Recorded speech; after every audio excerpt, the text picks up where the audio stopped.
Hello and welcome to my channel, where I'll talk a little bit about zoogeography. Zoogeography is a branch of knowledge that deals with the spatial distribution of animals on Earth. It combines two fundamental sciences, geography and zoology. The primary question that zoogeography poses and attempts to answer is why certain animal species are found in one place and not another. The two main tools that zoogeography uses are knowledge of ecology and the evolution of specific animal groups. In terms of ecological conditions affecting animal distribution, an example can be the temperature regulation of reptiles and amphibians.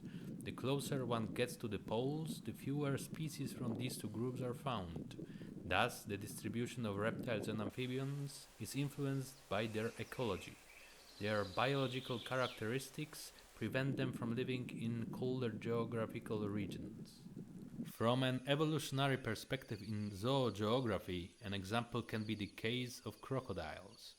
This ancient group of reptiles evolved long ago, during the time when dinosaurs dominated the planet. Crocodiles are related to dinosaurs and evolved alongside them, but in somewhat different ecological niches. At that time, the current continent of South America, Africa, India, Madagascar, Antarctica and Australia were all connected in one supercontinent called Gondwana. The current distribution of crocodiles is the result of their evolution on Gondwana, which later split into the continents now found in southern hemisphere. Crocodiles are still found there today. However, their presence in Southeast Asia is now influenced by ecological factors, specifically the saltwater tolerance of the saltwater crocodile. This example demonstrates that the geographic distribution of animals is never solely due to evolutionary or ecological factors. It is always the result of both, though the influence of each varies depending on the species. The work of zoogeographers focuses on distinguishing the ecological and evolutionary factors that determine the current distribution of species across the globe. Another example of Gondwanan origin are geckos, which are found in South America, Africa, Australia, and the southern part of Asia, with their current distribution influenced by ecological factors. In contrast, Antarctica, once part of Gondwana, is no longer inhabited by geckos or crocodiles due to ecological reasons. The continental plate on which Antarctica sits moved toward the South Pole, where the thermal conditions prevent reptiles and most other groups of animals from surviving.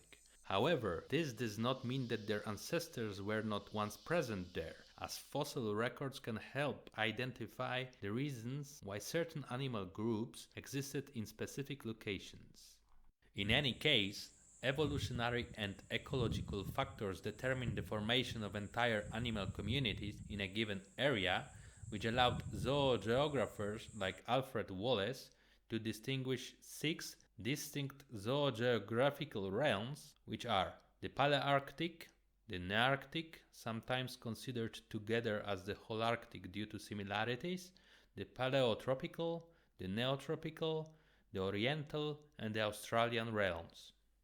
This channel was created to introduce issues related to zoogeography to those interested in nature and to provide updates on new developments in zoogeography and related fields. It also offers an opportunity for travel enthusiasts to learn where to find various animals.